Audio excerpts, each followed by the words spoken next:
বিসমিল্লাহির রহমানির রহিম। সম্মানিত বিনিয়োগকারী ভাই বোনেরা, আসসালামু আলাইকুম। শুভ অপরাহ্ন। আজ 19শে এপ্রিল রোজ শনিবার। আজকে আমি আপনাদের সাথে আপনাদের অনুরোধের 10টি স্টক নিয়ে খুব সংক্ষিপ্ত পরিসরে আলোচনা করার জন্য হাজির হয়েছি। আশা করি আপনারা সকলেই ধৈর্য সহকারে আজকের এই আলোচনাটি শুনবেন।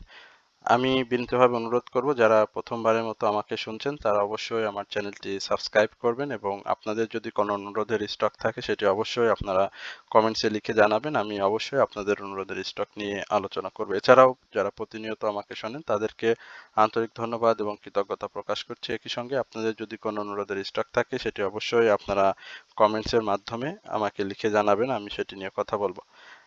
আরেকটি কথা বিশেষভাবে না বললেই না, অনেক সময় অনেক ক্ষেত্রে আমি আপনাদের অনুরোধের স্টক মিস হয়ে যায়। আপনারা জানেন যে আমার হোয়াটসঅ্যাপ একটি গ্রুপ রয়েছে, সেখানে প্রায় 500-র মতো মেম্বার রয়েছেন। আমি মূলত তাদের অনুরোধের স্টক নিয়ে কথা বলে থাকি এবং আমার যে চ্যানেলটি রয়েছে সেখানে আপনারা যে কমেন্টস করেন আমি সেখানেই আপনাদের অনুরোধের স্টক নিয়ে আলোচনা করি। এছাড়াও ব্যক্তিগতভাবে আমাকে অনেকেই হোয়াটসঅ্যাপে নক করেন অনেক স্টক সম্পর্কে জানার জন্য। তৎক্ষণাৎ আমি হোয়াটসঅ্যাপে আপনাদের অনুরোধের স্টক সম্পর্কে বলে দেওয়ার চেষ্টা করি। অনেক ক্ষেত্রে যেটি হয় যে অনেক অনুরোধ থাকার কারণে অনেক স্টক নিয়ে কথা বলা হয় না। সেক্ষেত্রে আমি আপনাদেরকে বিনীতভাবে অনুরোধ করব, অবশ্যই আপনারা আমাকে হোয়াটসঅ্যাপে নক করবেন। আমার হোয়াটসঅ্যাপ নাম্বারে আপনারা নক করলে আমি অবশ্যই আপনাদেরকে আপনার অনুরোধের যে স্টক থাকবে সেটি কি অবস্থায় আছে, কি রকম অবস্থাতে রয়েছে সেটি আপনাকে আমি জানিয়ে দিব। আর যাদের আমি এটাও বলে রাখি যে আমি হোয়াটসঅ্যাপে আমি আমার কোনো সেবা যেটি আপনাদেরকে আমি দিয়ে থাকি বা যে ধরনের কথা বলে থাকি, এই সেবা সংক্রান্ত কথাবার্তা বা আপনাদের আলোচনায় আমি কোনো ধরনের কোনো টাকা পয়সা বা হোয়াটসঅ্যাপে নক করলে টাকা পয়সা এই ধরনের কোনো কিছু চায় না কেউ। এই ধরনের কোনো কথা বলতে পারবে না ইনশাল্লাহ। সুতরাং আপনারা নির্দ্বিধায় আমাকে হোয়াটসঅ্যাপে বলতে পারবেন যে আপনারা কি সম্পর্কে বা কোন স্টক সম্পর্কে জানতে চান, সেটি সম্পর্কে আপনারা লিখলে আমাকে হোয়াটসঅ্যাপে বললে আমি সেটি জানাই দেবো। সুতরাং কেউ আমাকে আমার এই আলোচনায় কেউ কষ্ট পাবেন না যে আমি আপনার অনুরোধের স্টক নিয়ে কথা বলিনি।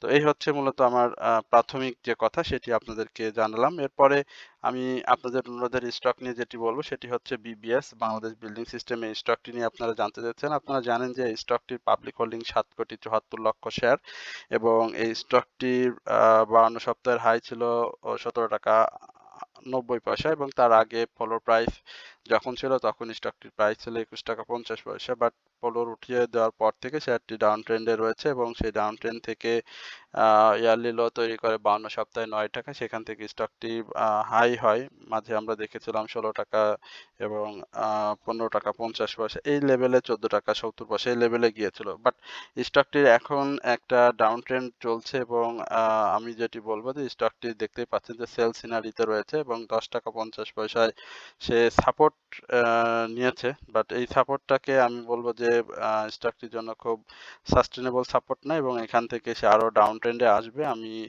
সরাসরি কথা বলতে পছন্দ করি এবং সেটি বলছি 10 টাকা 30 পয়সা এই লেভেলে স্টকটি যদি সাপোর্টটাকে রেসপেক্ট না করে তাহলে কিন্তু স্টকটি 10 টাকা এই লেভেলে চলে আসবে। সুতরাং আমি বলবো যে বিবিএস যাদের রয়েছে তাদের এই জায়গাটা অবশ্যই নজরে রাখতে হবে। 10 টাকা 30 পয়সা থেকে 10 টাকা এই যে সাপোর্ট গুলো রয়েছে স্টকটি সেটি যদি রেসপেক্ট না করে তাহলে ডাউন ট্রেন্ড আসবে। তবে মার্কেটের ইঞ্জিনিয়ারিং সেক্টরে যে মুভমেন্ট, ছোট ছোট স্টকের মুভমেন্ট, সেই মুভমেন্টের সঙ্গে কিন্তু আমরা এই স্টকটিতেও একটা ভালো মুভমেন্ট দেখেছিলাম এবং সেক্ষেত্রে স্টকটি 13 টাকা 30 পয়সা এই জায়গাতে গিয়েছিল এবং 11 টাকা থেকে।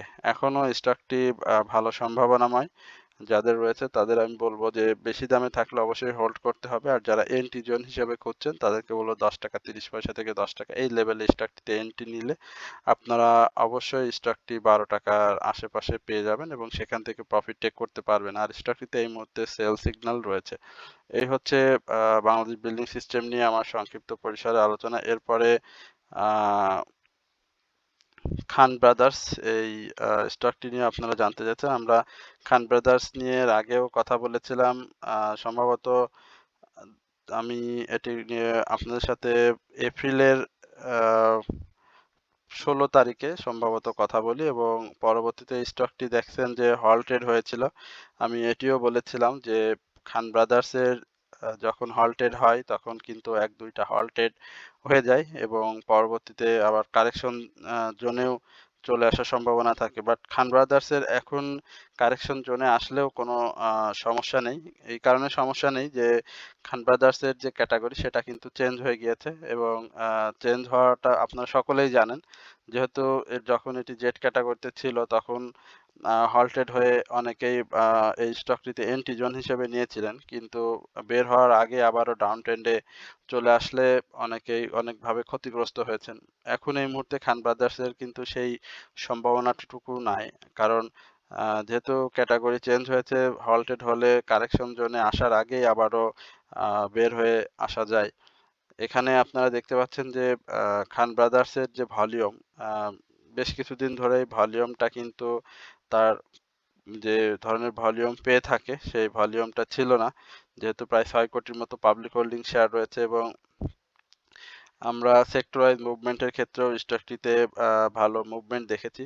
এখন যেটি স্টকটির জন্য খুবই ইম্পর্টেন্ট সেটি হচ্ছে ৳১৪৫ উপরে একটি ক্লোজ দেয়া। হিস্টোগ্রামের বার, MACD, মুভিং এভারেজ দেখতেই পাচ্ছেন যে সবকিছুতেই এই মুহূর্তে সেল সিগন্যাল বিদ্যমান রয়েছে স্টকটিতে। বাট ভলিউমটা গেইন করতে হবে। যদিও এদিন আমরা দেখেছি যে স্টকটি আ আপনারা জানেন যে হাই ক্রিয়েট করেছিল ৳১৩৮ বাট ক্লোজ হয়েছে কিন্তু ৳১৩৪.৭০ ৳১ ৫০ মতো প্রাইস অ্যাকশন হয়েছে বাট ক্যান্ডেল প্যাটার্নটা কিন্তু ভালো আসেনি। হাইয়ের উপরে ক্লোজ দিয়েছে স্বাভাবিকভাবে কিন্তু ক্যান্ডেলটা স্ট্রং আসেনি। তো আগামী দিনে যদি ৳১৪৫ থেকে ৳১৪৬ এই লেভেলে শেয়ারটি ক্লোজ দিতে পারে তাহলে আশা করি যে স্টকটি আবারও একটা রান করবে এবং সেক্ষেত্রে আমরা এই স্টকটির প্রাইস অ্যাকশনের একটা ১৬০ থেকে ৳১৬৫ এই লেভেলে দেখব। যেহেতু এটি আ সবসময় যখন মুভমেন্টে যায় তখন খুব দ্রুতই প্রাইস অ্যাকশন করে ফেলে। এর আগেও আপনারা দেখেছেন যে সবসময় সে দ্রুত প্রাইস অ্যাকশন করে। ছোট, ছোট ২-১টি কারেকশন দিয়ে সে প্রাইস অ্যাকশন করে ফেলে।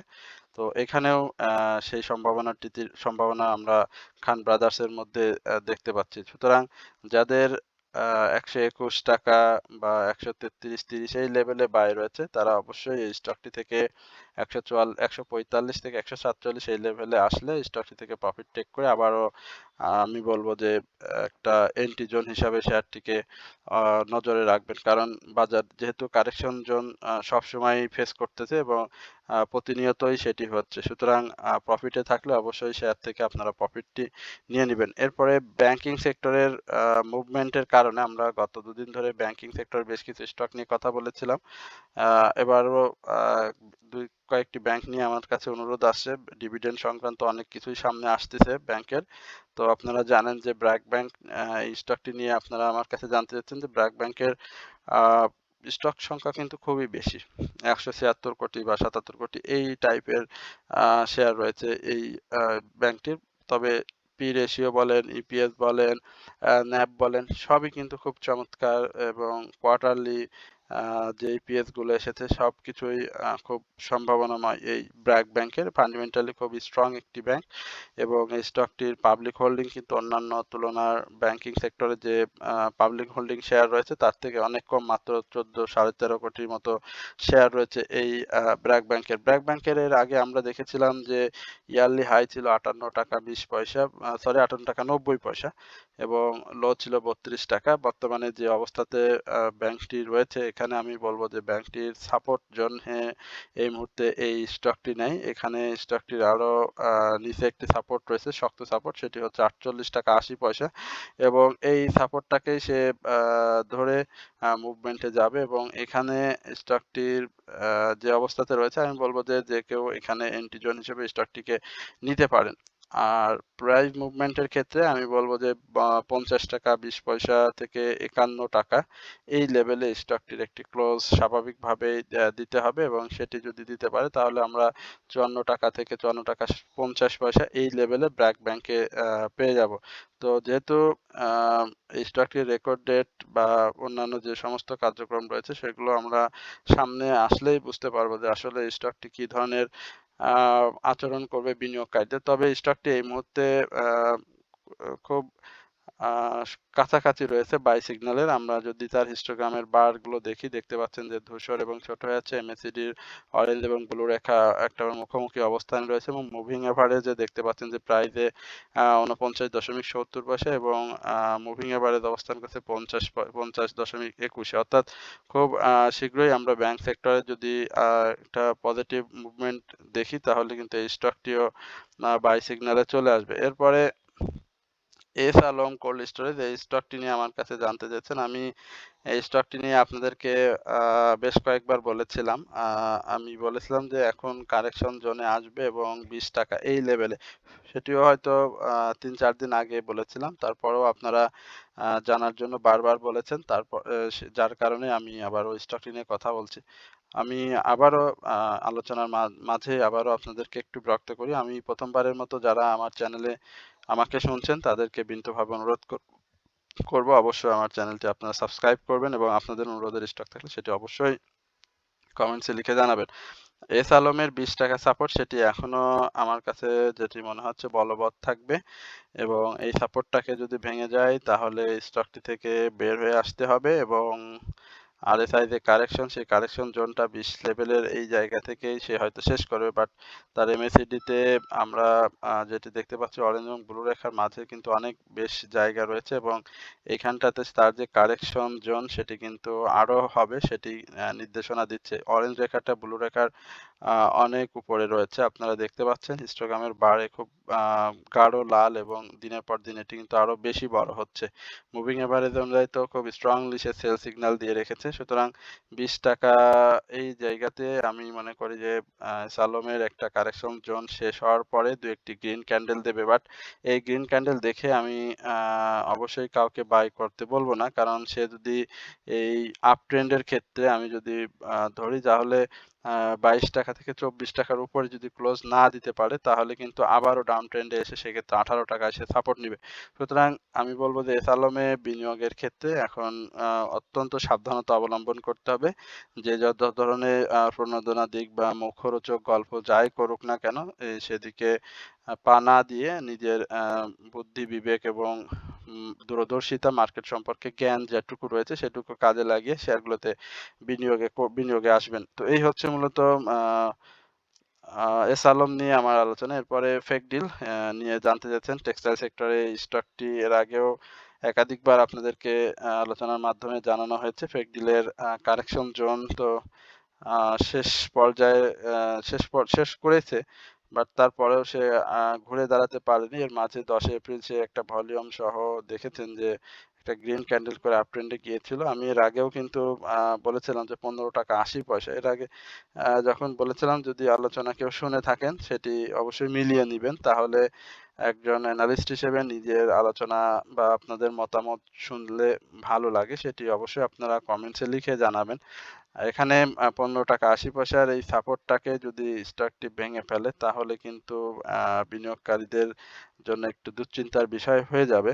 তবে শেয়ারটি এর আগেও এই ধরনের ডাউন ট্রেন্ড করেছে এবং ডাউন ট্রেন্ড থেকেই খুব সুন্দরভাবে সে আপ ট্রেন্ডে গিয়ে ভালো প্রাইস অ্যাকশন করে সাধারণ বিনিয়োগকারীদের কিন্তু একটা প্রফিট টেকিং এর বেশ ভালো সুযোগ করে দিয়েছে।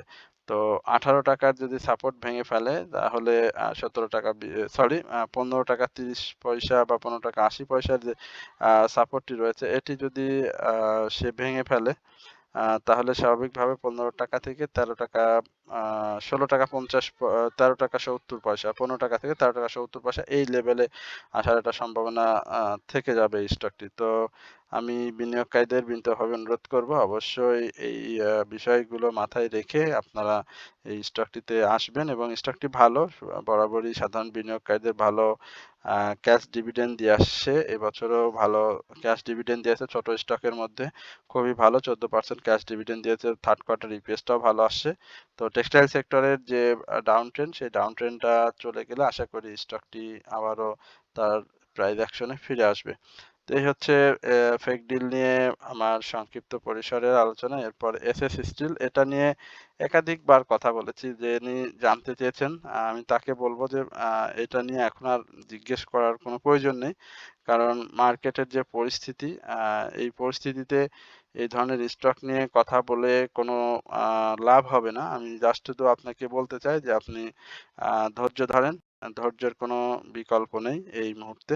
যেহেতু মার্কেটের আ কোনো মুভমেন্টই নাই। পাশাপাশি যেহেতু এটি জেড ক্যাটেগরির একটি স্টক, সেহেতু এই মুহূর্তে কথা বলে এই স্টকটিতে খুব বেশি লাভ হবে না। আর ৳৭.৯০ থেকে ৳৮.১০ উপরে একটা ক্লোজ প্রাথমিকভাবে আপনাকে নিতে হবে এই স্টকটি থেকে যদি সে দেয় আরকি। এবং সেটি যদি দেয় তাহলে আমরা ৳৮.৯০ থেকে ৳৯.৬০ এই জায়গাতে স্টকটি দেখব। স্টকটির অনেক পরিমাণে পাবলিক হোল্ডিং রয়েছে ২০ কোটির মতো শেয়ার। সুতরাং ভলিউমের বিকল্প নেই। আপনি যদি একটু আ সচেতন বিনিয়োগকারী হন তাহলে এই যে ফেব্রুয়ারি থেকে অদ্যাবধি এই পর্যন্ত দেখেন এই স্টকটির কোনো ভলিউম নাই। সে যখনই আ ভলিউমটা গেইন করেছে তখনই কিন্তু একটা প্রাইস মুভমেন্ট এর জন্য চেষ্টা করছে। এইদিকে একটু জুলাই ২৪ এ দেখেন সে প্রাইস মুভমেন্ট এ করেছে, ভলিউম নাই। টোটালি ডাউন ট্রেন্ড, ভলিউম পেয়েছে আপ ট্রেন্ড, আবার ভলিউম ডিক্লাইন হয়েছে, সে প্রাইসটাকেও ডিক্লাইন করে ফেলেছে। সুতরাং এটি ক্যাটেগরি চেঞ্জ পরবর্তী সময়ে ভলিউমটা যেভাবে আ গেইন করার দরকার করতে পারেনি এবং ক্যাশ ডিভিডেন্ড সংক্রান্ত জটিলতা তো রয়েছে। সুতরাং আমি বলব যে ইঞ্জিনিয়ারিং সেক্টরে যে ছোট, ছোট শেয়ারগুলো রয়েছে এই স্টকগুলোর প্রাইস অ্যাকশনের ক্ষেত্রে অবশ্যই ভলিউমটা গেইন করতে হবে এবং ক্যাটেগরি চেঞ্জ হলে শেয়ারগুলোতে প্রাইস অ্যাকশনে সুবিধা হবে। এই হচ্ছে এসএস স্টিল নিয়ে আলোচনা। এরপরে ওয়েস্টার্ন মেরিন শিপইয়ার্ড আমরা এই স্টকটি নিয়েও একটু কথা বলব। এটিও ইঞ্জিনিয়ারিং সেক্টরের একটি স্টক এবং বেশ ভালো একটি স্টক। এই স্টকটিও আ দেখতে পাচ্ছেন যে প্রাইস ডাউন ট্রেন্ডে রয়েছে এবং আমি আমি একটু বলি যে এটা আমি কিছুদিন আগে বাই করেছিলাম। তখন ছিল ৳৯.৩০। আ ৳৯.৩০ থেকে এই স্টকটি কিন্তু ৳১০.৪০ এই লেভেলে গিয়েছিল। আপনারা যদি আ আ জেনে থাকেন সেটি ছিল হয়তো ফেব্রুয়ারির ১২-১৩ তারিখ দিকে এই ওয়েস্টার্ন মেরিনের এরকম প্রাইস ছিল এবং আমি আ স্টকটি কিন্তু ৳১০.৪০ য় কিন্তু আ সেল করেছিলাম। তো আমি দেখেন যে আ ৳১ কিন্তু লাভ করেছিলাম। আমি খুব বেশি স্টক নিচ্ছিলাম না। আমার মনে হয় ১২,০০০ এর মতো ছিল ওয়েস্টার্ন। তারপরে কিন্তু দেখেন স্টকটি মনে হয় ডাউন ট্রেন্ডে চলে আসছে এবং সেই ডাউন ট্রেন্ডটা কিন্তু এখনো অব্যাহত রয়েছে। ওয়েস্টার্ন নিয়ে আ বলার মতো আ কথা হচ্ছে এই যে এর অনেক জাহাজ বা অনেক কিছুই নিউজ পাওয়া যায়। তো সেই নিউজগুলো সামনে আসতে হবে। নিউজে যখন ফ্লাশ হবে তখন এই স্টকগুলো প্রাইস অ্যাকশন করবে। যেহেতু এটা ক্যাটেগরি চেঞ্জ একটি স্টক জেড ক্যাটেগরি। সুতরাং এই মুহূর্তে এই ধরনের স্টক নিয়ে আমি বলব যে আ বাজি ধরার থেকে সাইড লাইনে থাকা ভালো এবং শেয়ারগুলোর ভলিউমটা খুবই জরুরি। ভলিউম খুবই কম। যেহেতু ১৩ লক্ষর মতো ১৩ কোটির মতো শেয়ার রয়েছে ওয়েস্টার্ন ম্যান শিপইয়ার্ডের হাতে পাবলিক হোল্ডিং। সুতরাং ভলিউমটা গেইন করতে হবে। আর ভলিউমটা পেলে অবশ্যই স্টকটি ভালো করবে। এরপরে আ আ একটা ফান্ডামেন্টালি খুব ভালো একটা স্টক ছিল। আ আপনাদের অনুরোধের আজকে পেয়েছি। সেটা হচ্ছে ব্যাট বিসি। আমরা একটু ব্যাট বিসি নিয়ে একটু কথা বলি। ব্যাট বিসি নিয়ে আমি আমার বিনিয়োগে ব্যাট বিসি এখনো আছে এবং সেটি দীর্ঘমেয়াদী। সেটি আপনাদেরকে বলে রাখি ব্রিটিশ আমেরিকান টোবাকো। এখানে সাইডওয়েজ মুভমেন্ট নিয়ে রয়েছে। ৳৩৬০ থেকে ৳৩৭৩ র ব্যারিয়ারটা সাকসেসফুলি ব্রেকআউট করতে হবে। আ কিছুদিন ধরে সে গ্রিন ক্যান্ডেল সহ ভলিউমটা আ পাওয়ার চেষ্টা করছে বাট সেটি সাস্টেনেবল ভলিউম হয়নি। আ মুভমেন্টটা আসার জন্য যে ধরনের ভলিউম দরকার আরকি সে ধরনের ভলিউম হয়নি। পাশাপাশি স্টকটির আ কোয়ার্টারলি যে ইপিএস সেটি এবার বেশ আ খারাপই এসেছে। যার কারণে স্টকটির মুভমেন্টটা আসলে সেভাবে প্রত্যাশিতভাবে হয়নি। তো এ ধরনের স্টক আসলে আপনারা জানেন যে মার্কেট মেকার এবং মার্কেটের ইনডেক্সের উত্থান পতনে ব্যাট বেশি British American Tobacco, Square, GP, Robi, আ লাফার্সোল বাংলাদেশ লিমিটেড বেশ কিছু স্টক রয়েছে ম্যারিকো যারা মার্কেটের আসলে আপ ট্রেন্ড ডাউন ট্রেন্ডের ক্ষেত্রে বসাল ভূমিকা পালন করে। তো এখন আমি যেটি বলব যে এই স্টকটি যাদের রয়েছে তাদেরকে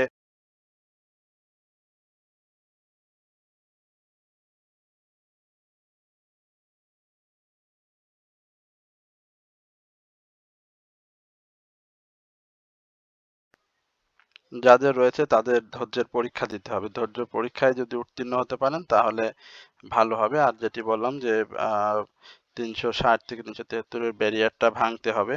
তারপরে স্টকটি নিয়ে আবার আমরা দেখব এবং দীর্ঘমেয়াদে যদি বিনিয়োগ থাকেন তাহলে আমি মনে করি যে BAT-BC নিয়ে খুব বেশি চিন্তিত না হওয়ার। এরপরে রবি, আ রবির কি অবস্থা? আমরা টেলিকমিউনিকেশন একটু রবিকে দেখে আসি। রবি আমার কাছে একজন জানতে চাইছেন যে আসলে রবি কি কখনোই ৩১-৩২ টাকা হবে কিনা? আসলে এটা বলা আমার পক্ষে সম্ভব না। অনেক কিছুই হতে পারে একটি স্টকের। এখানে ডাউন ট্রেন্ডের আ এটা এখনো রয়েছে ৳২৫.৭০ থেকে ৳২৫.৪০ এই লেভেলে স্টকটি আসার একটা সম্ভাবনা রয়েছে এবং এটা সাপোর্ট জোন হিসেবেই ধরতে পারেন। তলানিতে রয়েছে স্টকটি। ক্যাশ ডিভিডেন্ড ছিল এবার 15% এবং স্টকটি মুভমেন্টের ক্ষেত্রে আমি যদি বলি যে ৳২৬.৫০ এবং ৳২৭.২০ উপরে যদি ক্লোজ দেয় তাহলে স্টকটি আবারও আমরা ২৯-৩০ এর যে হাই দেখেছিলাম আ সেইখানে হয়তো আমরা আবার স্টকটিকে পাবো। তো স্টকটির এমনিতে সেল সিগন্যাল থেকে বের হয়ে বাই সিগন্যাল থেকে বের হয়ে সেল সিগন্যালে প্রবেশ করেছে। যেহেতু এটি পাবলিক হোল্ডিং রয়েছে ৪২ কোটির অধিক শেয়ার। সুতরাং আমি মনে করি যে ভলিউমটা গেইন করা খুব জরুরি। ভলিউম একেবারেই নাই। তো যখনই সে ভলিউম পায় তখনই প্রাইস অ্যাকশন করে। তো যখন আমরা দেখব যে ভলিউম ইনক্রিজ হচ্ছে ধীরে, ধীরে তখন স্টকটিতে এন্ট্রি নিলে ২, ৪, ৳৫ র একটা ৳২-১ বা ৳২-৩ র একটা গ্যাপ পাওয়া যাবে। এই হচ্ছে রবি নিয়ে আমার আ আলোচনা। এরপরে ফুয়াং ফুড। আমরা ফুয়াং ফুড নিয়ে একটু আলোচনা করব। আমি আবারও সবাইকে বিনীতভাবে অনুরোধ করব আমার চ্যানেলটি সাবস্ক্রাইব করার জন্য। আপনারা আমার চ্যানেলটি অবশ্যই সাবস্ক্রাইব করবেন এবং আপনাদের অন্যদের স্টক থাকলে সেটি কমেন্টসে লিখে জানাবেন। ফোয়াং ফুডের আলোচনা দিয়েছিলাম, তারপরেও অনেকেই মিস করেছেন। আমি আবারও বলি যে আপনারা হোয়াটসঅ্যাপে আমাকে নক করলে অবশ্যই পাবেন। হোয়াটসঅ্যাপ থেকেও আমি অনেক সময় অনেক স্টক নিয়ে কথা বলি। এখানে গতদিনে হাইয়ের উপরে ক্লোজ দিতে পারেনি। যদি ১৪৮০ তে একটা ক্লোজ দিত তাহলে আমরা এটাকে মুভমেন্ট হিসেবে ধরে নিতে পারতাম এবং সেক্ষেত্রে ভলিউমটা স্টকটি গেইন করার চেষ্টা করছে যেহেতু পাবলিক হোল্ডিং রয়েছে প্রায় ৯,৩০,০০,০০০ মতো শেয়ার। ফুড অ্যান্ড লাইট সেক্টরের মুভমেন্ট এই মুহূর্তে নেই। মুভমেন্ট না থাকার কারণে অনেক স্টকই আসলে মুভমেন্টে যেতে পারছে না। আপনারা দেখেছেন যে ফোয়াং ফুড কিন্তু খুব একটা ভালো জায়গা থেকে এটা বলব যে ৳১৩.৪০ থেকে ৳১৩.৮০ লেভেল থেকে কিন্তু স্টকটি ৳১৮.৯০ হাই ক্রিয়েট করেছিল। এখন সেভাবেই সে কারেকশনটা দিয়ে এসেছে। বাট এখানে স্টকটির ভালো সাপোর্ট রয়েছে। এই সাপোর্ট যদি সে রেসপেক্ট করতে পারে তাহলে খুবই ভালো। এর আগেও সে রেসপেক্ট করেছে। এই ৳১৪.৩০ থেকে ৳১৪.২০ এই লেভেলটি। তো আশা করি এবার এখান থেকেই ঘুরে যাবে। তবে তার আগে আবারও এই ৳১৪.৪০ থেকে ৳১৪.৩০ এই লেভেলে আসার একটা আবার সম্ভাবনা তৈরি করেছে। যদিও সে এখান থেকে আপ ট্রেন্ডে যায় বাট আমার কাছে মনে হয় যে ১০-২০ পয়সার আবার একটা কারেকশন দিয়ে তারপরে আবার আপ ট্রেন্ডে যাবে। আর হিস্টোগ্রামের বার MACD মুভিং এভারেজে সেল সিগন্যাল রয়েছে। তো এই হচ্ছে মূলত ফোয়াং ফুড সহ আপনাদের অনুরোধে ১০ টি স্টক নিয়ে আমার সংক্ষিপ্ত পরিসরে আলোচনা। আশা করি আপনারা সকলেই ধৈর্য সহকারে আজকের এই আলোচনাটি শুনেছেন এবং সবাইকে বিনীতভাবে অনুরোধ করব অবশ্যই আমার চ্যানেলটি সাবস্ক্রাইব করে আমার পাশে থাকবেন এবং আপনাদের অনুরোধের স্টক থাকলে সেটি কমেন্টসে লিখে আমাকে জানাবেন। সকলে ভালো থাকবেন, সুস্থ থাকবেন এই প্রত্যাশায় আজকের আলোচনা এখানে শেষ করছি। আসসালামু আলাইকুম ওয়া রাহমাতুল্লাহি ওয়া বারাকাতুহু।